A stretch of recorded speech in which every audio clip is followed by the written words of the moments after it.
établi par Dieu, le roi de paix. C'est donc pour dire que le peuple de Dieu doit être très prudent avec le modernisme, car il vise généralement à dévier le peuple de Dieu des voies de Dieu. Par exemple, avec la télévision et l'internet, des façons très sexy et séduisantes de s'habiller ont été propagées à travers le monde entier, au point que de nombreux enfants de Dieu ont également embrassé cela. Et si une dame essaie de s'habiller décemment, une jeune dame essaie de s'habiller décemment, les gens diraient, elle s'habille comme une vieille femme, ou elle est démodée. Et par le même biais, des façons inappropriées de parler se sont répandues et sont devenues la norme, même dans des environnements formels, à tel point que les gens ne peuvent plus parler sans utiliser le mot qui commence par P. Pour des raisons appropriées, je ne peux le prononcer. Donc, parce que le temps est maintenant contrôlé par les Assyriens, qui sont une représentation du royaume des ténèbres. Donc, ils veulent que les enfants de Dieu avancent à leur rythme. Donc, au nom du modernisme, les gens doivent utiliser des préservatifs afin de faire proliférer l'immoralité sexuelle. Ainsi, au nom du modernisme, chaque gouvernement doit légaliser l'avortement afin d'offrir des sacrifices humains à Satan. Et nous devons noter que le roi Akaz offrait également ses enfants en sacrifice au faux dieu assyrien. 2 Chroniques chapitre 28 verset 1 à 3 qui dit: Akaz avait 20 ans lorsqu'il devint roi et il régna 16 ans à Jérusalem. Il ne fit point ce qui est droit aux yeux de l'Éternel, comme avait fait David, son père. Il marcha dans les voies des rois d'Israël et même il fit des images en fonte pour les Baals. Il brûla des parfums dans la vallée des fils de Hinnom. Et il fit passer ses fils par le feu, suivant les abominations des nations que l'Éternel avait chassées devant les enfants d'Israël. Ainsi, le royaume des ténèbres, qui est représenté ici par les Assyriens, veut qu'au nom du modernisme, chaque gouvernement légalise l'homosexualité et le lesbianisme, à tel point que même dans certaines écoles, on apprend aux enfants à choisir quel genre il veut être, c'est-à-dire quel sexe il veut être. Donc, une jeune fille peut être encouragée à être un garçon et un jeune garçon peut être encouragé à être une fille. Et encore, le royaume des ténèbres représenté par les Assyriens veut qu'au nom du modernisme, chaque gouvernement légalise la pédophilie, car ils veulent que les adultes aient des relations sexuelles avec des enfants. C'est pourquoi le peuple de Dieu doit se débarrasser de l'horloge d'Akaz, de leur vie respective, afin qu'ils puissent avancer au rythme de Dieu, au rythme que Dieu leur a fixé, et qu'ils n'acceptent pas que les choses qui conviennent aux yeux de Dieu, et qui n'acceptent que les choses qui conviennent aux yeux de Dieu, et qu'ils refusent de marcher selon le modèle du monde. Comme la parole de Dieu nous le dit dans Romains chapitre 12, verset 2 qui dit: ne vous conformez pas au siècle présent, mais soyez transformés par le renouvellement de l'intelligence, afin que vous discerniez quelle est la volonté de Dieu et ce qui est bon et agréable et parfait. Jacques chapitre 4, verset 4 ajoute pour dire: adultères que vous êtes, ne savez-vous pas que l'amour du monde est inimitié contre Dieu? Celui donc qui veut être ami du monde se rend ennemi de Dieu. Jean le Baptiste est un bon exemple de quelqu'un qui n'a pas vécu selon la modernité de son temps. Car alors que les gens portaient toutes sortes de vêtements de fantaisie, Jean-Baptiste s'habillait toujours avec du poil de chameau. Et tandis que les gens mangeaient toutes sortes d'aliments raffinés, Jean le Baptiste mangeait toujours des sauterelles et du miel sauvage. et parce que Jean le Baptiste n'était pas empêtré dans la modernité de son temps, il avait ainsi assez de temps pour accomplir ce à quoi Dieu l'avait appelé. Et c'est pourquoi il a amené de nombreuses personnes de différentes régions à se repentir de leurs péchés. Matthieu chapitre 3 verset 4 à 6 qui dit: Jean avait un vêtement de poil de chameau et une ceinture de cuir autour des reins. Il se nourrissait de sauterelles et de miel sauvage. Les habitants de Jérusalem, de toute la Judée et de tout le pays des environs du Jourdain se rendaient auprès de lui et confessant leurs péchés, ils se faisaient baptiser par lui dans le fleuve du Jourdain. Par conséquent, le problème que le peuple de Dieu a est un problème de contrôle du temps. C'est le combat auquel le peuple de Jérusalem est confronté. Et c'est pourquoi le roi David, qui fut le premier roi d'Israël, a résidé à Jérusalem. Et c'est pourquoi Jérusalem est aussi appelée la cité de David. C'est pourquoi le roi David dit à Dieu ce qui suit dans Psaume 90, verset 12. Enseigne-nous à bien compter nos jours, afin que nous appliquions notre cœur à la sagesse. Ainsi, nous devons être maîtres de notre temps, afin que nous puissions vivre sagement sur la terre. Car dans la parabole des 10 vierges, les 5 vierges sages étaient prêtes et donc elles ont été emmenées au mariage. Matthieu chapitre 25 verset 1 à 13. C'est pourquoi en tant qu'épouse de Jésus-Christ, nous devons être maîtres de notre temps afin de pouvoir vivre sagement en nous préparant au retour de Jésus-Christ. Car si nous ne maîtrisons pas notre temps, le royaume des ténèbres, représenté par les Assyriens, nous imposerait leur timing, de telle sorte que nous serons trop occupés à prendre soin de nos besoins terrestres, mais nous ne nous soucierons pas de nous préparer pour notre habitation céleste. Car la parole de Dieu dit dans Philippiens chapitre 3 verset 20, « Mais notre cité à nous est dans les cieux, d'où nous attendons aussi comme sauveur le Seigneur Jésus-Christ. » Colossiens chapitre 3 verset 1 à 2 qui dit: « Si donc vous êtes ressuscité avec Christ, cherchez les choses d'en haut, où Christ est assis à la droite de Dieu. Affectionnez-vous aux choses d'en haut et non à celles qui sont sur la terre. » Matthieu chapitre 6 verset 19 à 20 qui dit: « Ne vous amassez pas des trésors sur la terre, où la teigne et la rouille détruisent et où les voleurs percent et dérobent. Mais amassez-vous des trésors dans le ciel, où la teigne et la rouille ne détruisent point, et où les voleurs ne percent ni ne dérobent, car là où est ton trésor, là aussi sera ton cœur. Ainsi, le sage est celui qui sait compter les jours. C'est celui qui sait compter le temps. C'est la personne qui sait qu'il ne nous reste plus beaucoup de temps avant le retour de Jésus-Christ. Ainsi, le sage aux yeux de Dieu est celui qui comprend la notion du temps et il s'applique à comprendre les choses concernant la fin des temps. C'est la personne qui se prépare au retour de Jésus-Christ. Ainsi, les ennemis représentés par les Assyriens combattent les habitants de Jérusalem. En d'autres termes, ils combattent ceux qui croient en Jésus-Christ. Ils combattent ceux qui essaient de comprendre la fin des temps. C'est la raison pour laquelle le roi Akaz ferma les portes du temple afin que les sacrificateurs de Dieu n'opèrent point.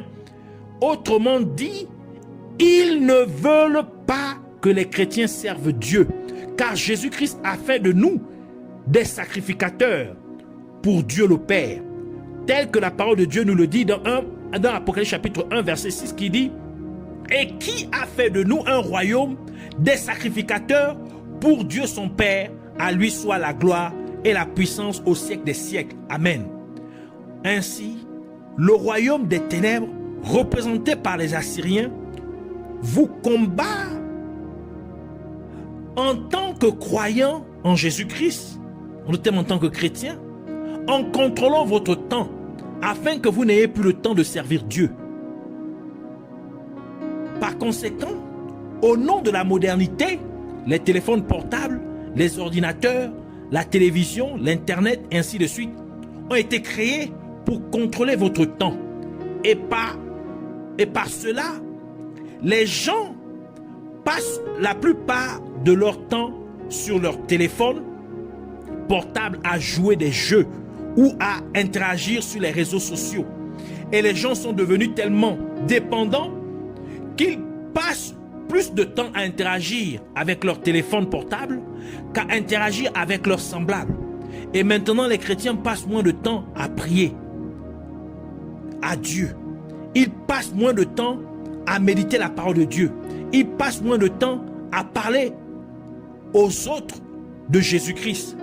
Ainsi, les chrétiens ont rétrogradé. Les chrétiens ont régressé dans leur foi.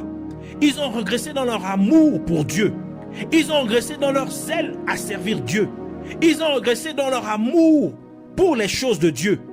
Ainsi, Jésus-Christ dit dans Apocalypse chapitre 1, versets 4 à 5, « Mais ce que j'ai contre toi, c'est que tu as abandonné ton premier amour. Souviens-toi donc d'où tu es tombé.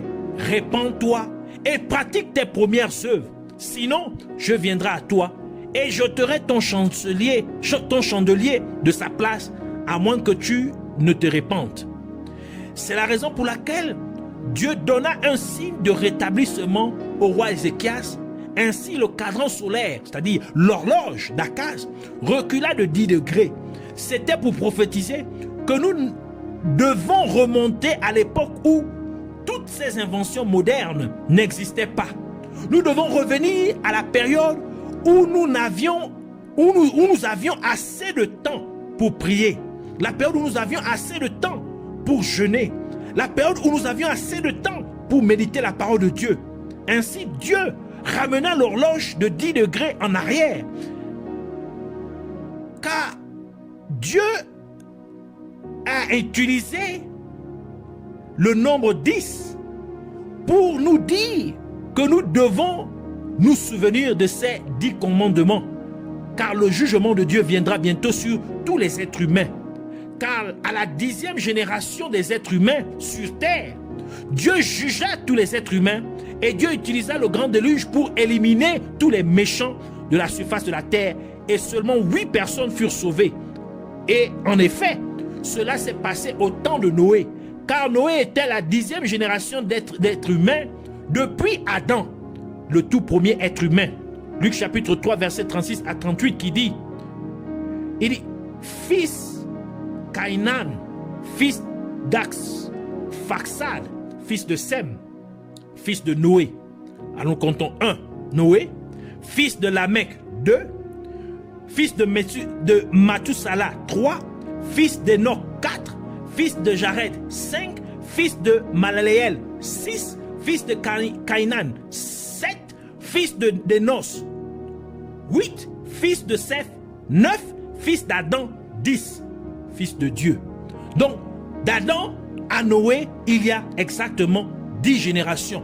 Et c'est bien à la génération de Noé que le grand déluge, le jugement de Dieu s'est abattu sur la terre pour détruire tous les méchants. Et seulement 8 personnes furent sauvées. Donc 10 représente le chiffre du jugement. C'est pourquoi il y a 10 commandements. 1 Pierre chapitre 3 verset 20 nous rassure pour dire qui autrefois avait été incrédule lorsque la patience de Dieu se prolongeait au jour de Noé, pendant la construction de l'arche, dans laquelle un petit nombre de personnes, c'est-à-dire 8 furent sauvées à travers l'eau. Dieu jugea également les Égyptiens et leurs fausses divinités en envoyant 10 plaies contre les Égyptiens. Exode chapitre 7 à 11.